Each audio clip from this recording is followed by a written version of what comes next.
Welcome back to Smartphone Wars. Today's topic: Ulefone Power 2 review.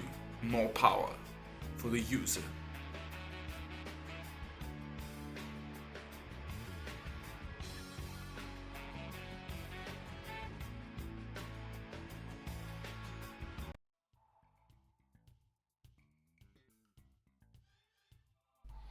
The Power 2 unit came in a very good looking box. Quite big box, so I expect a lot of things inside.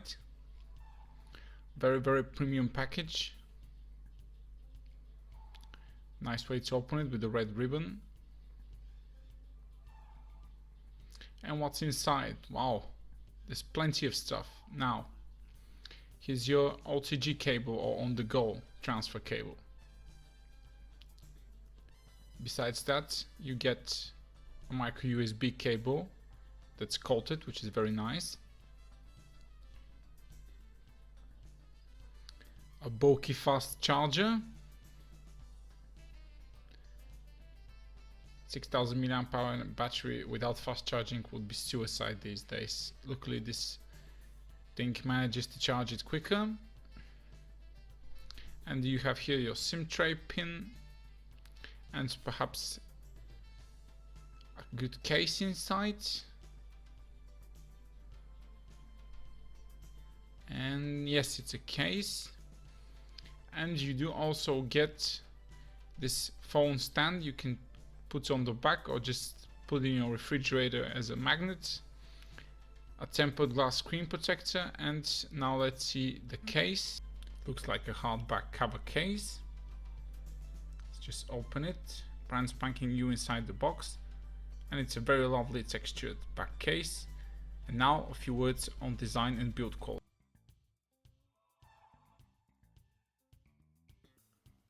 Ulefone Power 2 design and build quality is okay, however I have seen better at this price. But it's not the main accent here, it's the battery. Design wise, the front really resembles Meizu M5 or M3 Note, and with the front fingerprint scanner that's almost identical, which is not a bad thing. If you're gonna copy from a good model. And this is an Android Nougat device. You do get blue light filter or eye protection and screen recording and split screen multitasking as well. You can use the navigation button as not only for unlocking but to go back and view recent tasks. As far as build quality goes, this is a bit more plasticky phone, a bit more cheaper build.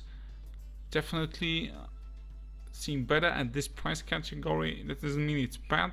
Just don't expect great build quality. The top and bottom antennas are plastic and the back is made of metal, but it's really thin metal. And here's your dual SIM tray pin. On the bottom you do have micro USB port and a single speaker for your phone. There's not a very thick but a noticeable black ball around the display, and the display itself, although it's not bad, I've definitely seen better at this price point. So it's just about average. You can see the fingerprint navigation in action. And now we'll take a look at the user interface and features. If your phone is not running Android Nougat, you're definitely missing out on all the great new features like split screen multitasking and screen recording. And it's nice to see Ulefone Power 2 is not left behind. There's some updates that are not mandatory, but I do believe every user out there should experience Nougat. It's a very clean new interface, packing needful features that we've requested a long time ago, like split screen multitasking and screen recording built in. Ulefone's ROM is very multi-language friendly with lots of languages installed, so definitely has your language in there. 4 gigs of RAM and 64 gigs of onboard storage is absolutely great at sub $200 phone price. Additionally, you do have display options here, and display is not the greatest one around, but it's okay. And there's a fold gesture for one-hand usage, which you can use. It basically combines your toggles in recent tasks. These things can be turned off as well. And there's a fold gesture that I don't really use, but some of you might. and the navigation keys, if you choose to use them, can be customized and modified in just a few settings. Speaking about performance on the Ulefone Power 2, it's quite sufficient for your daily tasks with ample 4GB of RAM and great 64 gigs of onboard storage. You do get more than you pay for. Speaking about hardware, let's check DLT band frequencies. The first SIM only supports 3G and 2G, so it's not a dual 4G SIM phone. The second SIM slot does support bands 1, 3, 7, 8 and 20, so great for those in Asia, and in the European Union this will get 4G support. You can see 4 gigs of RAM, 16 megapixel camera with video stabilization supported. This is electronic image stabilization, and gyroscope and magnetometer are present. Moving on to benchmarks, AnTuTu score is quite reasonable at this price. Okay performance, and this is solidified by PCMark scores. Over 3000 means very good performance for storage and general workload, and battery life can last you around 5 days with light to medium use.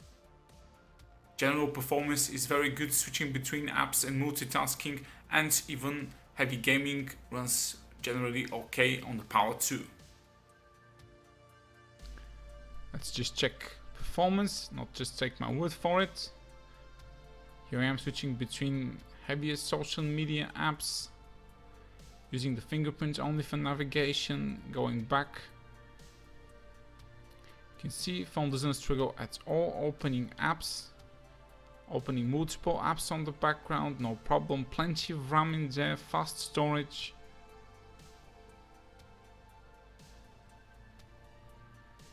No problems indeed. So in general you have sufficient RAM and CPU to load all your favorite social apps in the background and just switch between them. And browsing is also very well done. The Octa-Core chip is fast and you can open 4, 5, 6 tabs and switch between them with little to no lag at all. In Google Chrome, it runs very well. This is something very important for your daily performance, how you handle multiple tab browsing, and it's done really well here, no problems.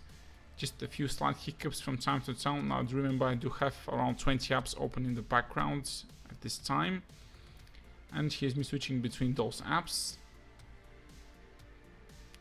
Very snappy performance, good clean UI interface from Ulefone, and multitasking, as you can see, is quite good on this device. Of course, split screen multitasking is available since this is Android Nougat ROM, and thankfully it runs very well on the Ulefone Power 2. Very good and capable split screen multitasking device, especially, you know, my favorite combo Chrome and YouTube, or Facebook and YouTube, run very well. So generally multitasking is done great on the Ulefone Power 2. A good mid-ranger, sufficient for even a heavy work day. All you do to access multitasking for split screen is just drag the app and hold it. And now let's check the sound quality.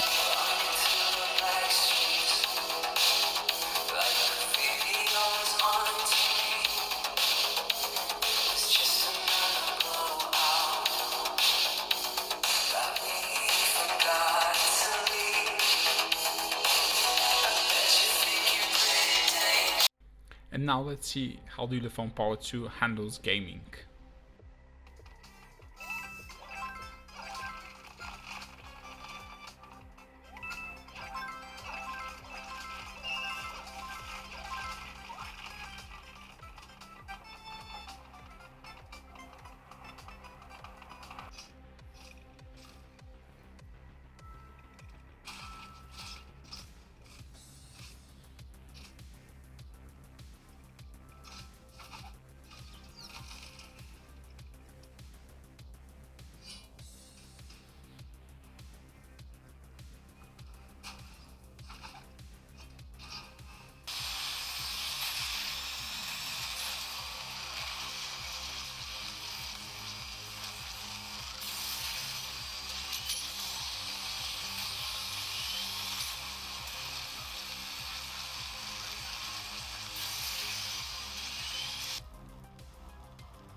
was prepared to be disappointed by the camera's Ulefone Power 2, as this is not the main accent here, but I found that both cameras are quite capable shooters, and even in not so good lighting conditions they still deliver pretty good photos for the price. As far as camera interface goes, this is a standard M2K camera app, no manual modes, no slow motion available again, which is a bit of a bummer, but at least the cameras are really okay. Focusing speed is fast, oh no, not the fastest. The camera app has been revamped a little bit and is a lot better than it used to be, but that's not saying much. However, the end results are what matter, and you can see fast focusing. Picture taking is not the fastest, especially when using HDR. It takes a good 2-3 seconds to capture the photo. You do have HDR available, and it does a pretty good job as well. See my Raving Rabbits collection, and you see that it just takes a bit longer to get the photo, but when it does, results are very good. Here's a few photos I've taken outside. In good lighting conditions, color reproduction is accurate. There's very little noise, so the camera handles scenes pretty well. This is an HDR shot, again good balanced HDR, pretty okay for landscapes, especially during the day and even some night photos. This is a very low light photo, come out really okay. Just expect a bit of noise and just check the video quality from the main cam. It's a full HD video. It's a bit shaky, but the quality again is not bad, in a good condition.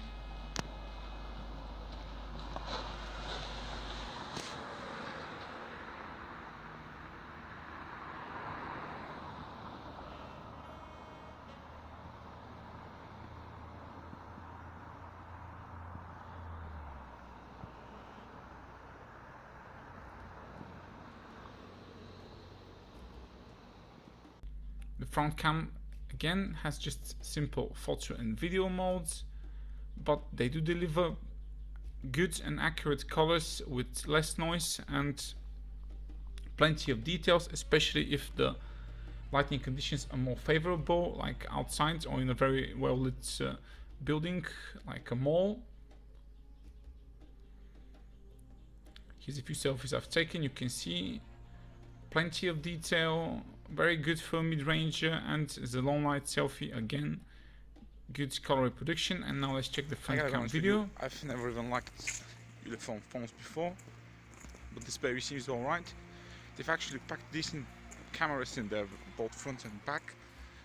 It looks really okay for vlogging. It's a full HD phone with 6000 mAh batteries. And so there you have it. My Ulefone Power 2 review is over. Now it's time for the pros and cons.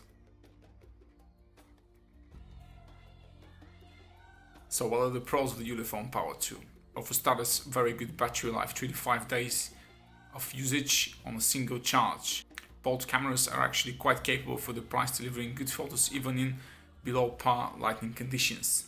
General performance is very good, especially in multitasking, and light and moderate 3D games fly on the Ulefone Power 2, with most of the heavy games running quite well. The Ulefone Power 2 also packs a gyroscope which can be used to view 360 videos and enhance navigation using Google Maps. Lots of goodies inside the box as well. So Ulefone Power 2's main con is its build quality, as it's a bit cheapish. Even the front fingerprint scanner is a bit too clicky for my taste. It definitely feels like a $100 phone rather than a $200 plus one. Display quality is okay, but I have seen better at this price, definitely.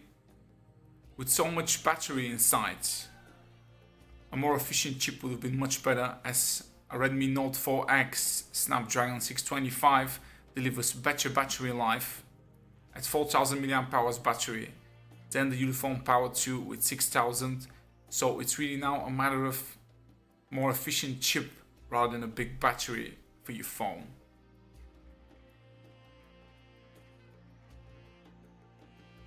The Ulefone Power 2 is a very good choice if you're looking for a cheap phone with great specs, capable cameras and very good battery life. This has been Stephen Fox. This is my Ulefone Power 2 review. Give it a thumbs up if you like it, and I'll be back with even more next week. So stay tuned to Smartphone Wars. Stick around.